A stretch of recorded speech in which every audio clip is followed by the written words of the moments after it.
Welcome back to Salam learning. Habees ആണ് മകളെ. ഇന്നത്തെ വീഡിയോയിൽ നമ്മൾ പറഞ്ഞു തരാൻ പോകുന്നത് എക്സാമിന് ഫുൾ മാർക്ക് വാങ്ങാനുള്ള 4 ടിപ്സ് ആണ്. ഓക്കെ, അപ്പോൾ ഈ ഒരു 4 ടിപ്സ് നിങ്ങൾ ഫോളോ ചെയ്താൽ എന്തായാലും നിങ്ങൾക്ക് എക്സാമിന് ഫുൾ മാർക്ക് വാങ്ങാൻ പറ്റും. ഓക്കെ, ഈ ഒരു രീതി നിങ്ങൾ എന്ത് ചെയ്യുക, ഫോളോ ചെയ്യുക.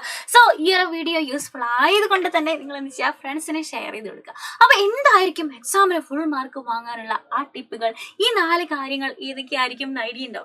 ഫസ്റ്റ് തന്നെ നമ്മൾ പഠിക്കുന്ന സമയത്ത് നമ്മളെ ഹെൽപ്പ് ചെയ്യുന്ന ഒരു കാര്യമാണ് ലൈറ്റ് മ്യൂസിക് വെക്കുക. ഓക്കെ, അപ്പൊ ലൈറ്റ് ആയിട്ടുള്ള മ്യൂസിക് പ്ലേ ചെയ്തിട്ട് നമ്മൾ പഠിക്കുമ്പോൾ എന്താണ് ഗുണം? ആർക്കെങ്കിലും എന്തെങ്കിലും ഐഡിയ ഉണ്ടോ മക്കളെ? ഈ ഒരു മ്യൂസിക് പ്ലേ ചെയ്യുന്ന സമയത്ത് നമ്മുടെ ബ്രെയിൻ സെൽസ് കുറച്ചും കൂടെ ആക്റ്റീവ് ആവും. നമുക്കറിയാം, നമുക്കൊരു പാട്ട് കേട്ട് കഴിയുമ്പോൾ ഉറങ്ങി കിടക്കുന്ന നമ്മൾ ജസ്റ്റ് ഒന്ന് എണീച്ച് നോക്കി ഏതാണ് ആ പാട്ട് നമ്മൾ തന്നെ പാടാൻ നോക്കും അല്ലെ. അപ്പൊ അതിന്റെ അർത്ഥം എന്താണ്? നമ്മുടെ ബ്രെയിൻ സെൽസ് ആക്റ്റീവ് ആവുന്നു എന്നുള്ളതാണ്. സോ നമ്മുടെ പ്രശ്നം എന്താണ്?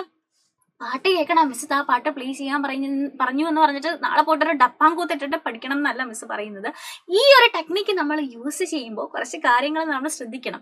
വരികളുള്ള പാട്ടാവരുത്, മാത്രമല്ല നമുക്ക് അർത്ഥം മനസ്സിലാവുന്ന ഭാഷയിലുള്ള പാട്ടാവരുത്. അപ്പോൾ വേർഡ്സ് ഉണ്ടാവാൻ പാടില്ല. ലൈറ്റ് ആയിട്ടുള്ള മ്യൂസിക് ആയിരിക്കണം പ്ലേ ചെയ്യേണ്ടത്.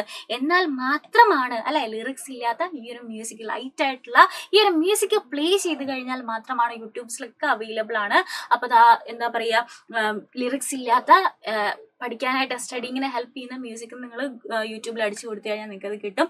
അപ്പോൾ അങ്ങനെ നമ്മൾ മ്യൂസിക് ഒക്കെ വെച്ചിട്ട് പഠിക്കാൻ തുടങ്ങുമ്പോൾ ബ്രെയിൻ സെൽസ് കുറച്ചും കൂടെ ആക്റ്റീവ് ആണ്. ശ്രദ്ധിക്കേണ്ട കാര്യം എന്താണ്? ലിറിക്സ് ഉള്ളതായിരിക്കരുത്.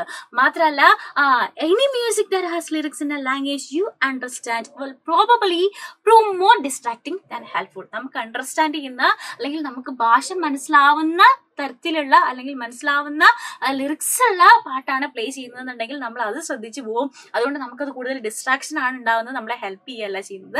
സോ ലിറിക്സ് ഉണ്ടാവരുത്, നമുക്ക് മനസ്സിലാവുന്ന ഭാഷകളിലായിരിക്കരുത്. മാത്രമല്ല, സ്ലോ ആയിട്ടുള്ള ഇൻസ്ട്രുമെന്റൽ മ്യൂസിക് വേണം നമ്മൾ ചൂസ് ചെയ്യാൻ. അപ്പൊ ഇത്തരത്തില് മ്യൂസിക് തെറാപ്പി ചെയ്തുകൊണ്ട് നിങ്ങൾക്ക് പഠിക്കാൻ പറ്റുന്നുണ്ടോ? ഒന്ന് ട്രൈ ചെയ്ത് നോക്കുക. എത്രത്തോളം ഹെൽപ്ഫുൾ ആകുന്നുണ്ടെന്ന് താഴെ നിങ്ങൾ കമന്റ് ബോക്സിൽ കമന്റ് ചെയ്യുക. സോ ഫസ്റ്റ് ടെക്നിക്ക് നമ്മൾ പഠിച്ചു. സെക്കൻഡ് ടെക്നിക്കിനെയാണ് നമ്മൾ സ്പേസിംഗ് എഫക്ട് എന്ന് പറയുന്നത്. എന്താണ് സ്പേസിംഗ് എഫക്ട്? ഒരു ഉദാഹരണം പറഞ്ഞാൽ, ഈ ഒരു ചാക്കിലുള്ള അരി ഒന്നിച്ചെടുത്തിട്ട് വേറൊരു സ്ഥലത്തേക്ക് മാറ്റാൻ പറഞ്ഞാൽ നമുക്ക് മാറ്റാൻ പറ്റില്ല അല്ലെ. പകരം നമുക്ക് ഒരു ചാക്ക് മറ്റൊരു സ്ഥലത്ത് കൊണ്ടുവെക്കാം. ഓക്കെ, ഒരു ചാക്ക് നമ്മൾ മറ്റൊരു സ്ഥലത്ത് വെച്ചു. എന്നിട്ട് നമ്മൾ ചെറുതായിട്ട് അല്ലാന്നുണ്ടെങ്കിൽ നമുക്ക് പറ്റുന്ന വെയിറ്റ്, നമുക്ക് പൊക്കാൻ പറ്റുന്ന വെയിറ്റിൽ കുറച്ചായിട്ട് നമ്മൾ എടുത്തെടുത്ത് ഇങ്ങോട്ടേക്ക് മാറ്റുകയാണ്.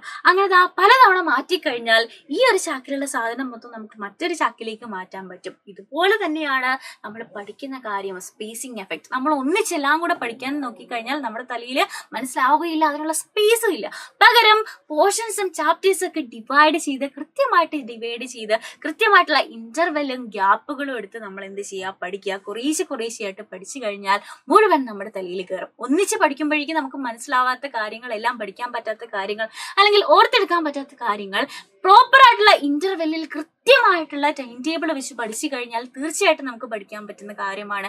ഇതിനെയാണ് നമ്മൾ സ്പേസിംഗ് എഫക്ട് എന്ന് പറയുന്നത്. സോ ഇത് പ്രൂവൺ ആയിട്ടുള്ള ഒരു മെത്തേഡാണ്. സോ സ്പേസിംഗ് എഫക്റ്റിലൂടെ പ്രോപ്പർ ആയിട്ടുള്ള ഇന്റർവെല്ലുകൾ എടുത്ത് പഠിക്കുക. Second thing.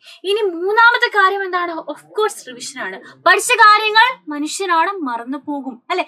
സോ നമുക്ക് ചെയ്യാൻ പറ്റുന്ന ഒരു കാര്യം എന്താണ്? റിവൈസ് ചെയ്യുക. ഓരോ ആഴ്ചയുടെ എൻഡ്സിലും വീക്കെൻഡ്സിലും നമ്മൾ ആ ആഴ്ചയിൽ കവർ ചെയ്ത ടൈം ടേബിൾ വെച്ച് നമ്മൾ പഠിച്ച കാര്യങ്ങൾ, ഓരോ സബ്ജക്റ്റിന്റെയും കൃത്യമായിട്ടുള്ള സമയം അലോട്ട് ചെയ്ത് ടൈം ടേബിൾ വെച്ചായിരിക്കും നമ്മൾ പഠിക്കുന്നത്. ആ പഠിച്ച കാര്യങ്ങൾ എല്ലാ ശനിയും ഞായറും നമ്മൾ എന്ത് ചെയ്യുക? റിവൈസ് ചെയ്യുക. റിവൈസ് ചെയ്യാനായിട്ട് നമ്മളെ ഹെൽപ്പ് ചെയ്യുന്ന കാര്യമാണ് നാലാമത് പറയുന്നത് ഷോർട്ട് നോട്ടുകളാണ്. ഓക്കെ, ചെറിയ ഷോർട്ട് നോട്ടുകൾ പ്രിപ്പയർ ചെയ്യുക എന്നുള്ളതാണ് നാലാമത്തെ നിങ്ങളുടെ ടിപ്പ് എന്ന് പറയുന്നത്. ഈ ഷോർട്ട് നോട്ടുകൾ പ്രിപ്പയർ ചെയ്താൽ അത് നമ്മളെ എന്തിനെ ഹെൽപ്പ് ചെയ്യും? റിവിഷൻ സമയത്ത് നമ്മൾ എല്ലാം കൂടെ വാരി വലിച്ച് പഠിക്കേണ്ട ആവശ്യമില്ല. ഓരോ പോയിന്റ്സും അത് കളർഫുൾ ആയിട്ടുള്ള പെൻസിൽസ് ഒക്കെ യൂസ് ചെയ്ത് നിങ്ങൾക്ക് അട്രാക്റ്റീവ് ആയിട്ടുള്ള രീതിയിൽ ടേബിളും ബോക്സും ഒക്കെ വരച്ചിട്ട് നിങ്ങൾക്ക് ഷോർട്ട് നോട്ട് പ്രിപ്പയർ ചെയ്യാം. ആ ഷോർട്ട് നോട്ട് ബേസ് ചെയ്തിട്ട് വേണം നിങ്ങൾ റിവൈസ് ചെയ്യാൻ. അപ്പൊ ഈ ഒരു 4 മെത്തേഡ്സ് നിങ്ങൾ യൂസ് ചെയ്ത് കഴിഞ്ഞാൽ എക്സാമിന് പഠിക്കേണ്ട കാര്യങ്ങളൊക്കെ നമുക്ക് ഓർത്തിരിക്കാൻ കൂടുതൽ നിങ്ങളെ ഹെൽപ്പ് ചെയ്യുന്ന, കുറച്ചും കൂടെ നിങ്ങൾക്ക് ആ ഒരു കാര്യങ്ങൾ, പഠനം എന്ന് പറയുന്നത് കുറച്ചും കൂടി ഈസി ആക്കാൻ, എളുപ്പമാക്കാൻ നിങ്ങൾക്ക് യൂസ്ഫുൾ ആകുന്ന ടെക്നിക്സ് ആണ്. സോ ഇത് നിങ്ങൾക്ക് യൂസ്ഫുൾ ആയിട്ടുണ്ടെന്നുണ്ടെങ്കിൽ താഴെ കമന്റ് ചെയ്യുക. ആൻഡ് ഓഫ് കോഴ്സ് നിങ്ങൾ എന്ത് ചെയ്യുക, നിങ്ങളുടെ ഫ്രണ്ട്സിന് ഷെയർ ചെയ്ത് കൊടുക്കുക കേട്ടോ. അപ്പൊ ഇതുപോലെയുള്ള ടിപ്സ് ആൻഡ് ട്രിക്സ് ഒക്കെ ആയിട്ട് നമുക്ക് ഇനിയും കാണാം. അതുവരെ ബൈ ആൻഡ് ടേക്ക് കെയർ.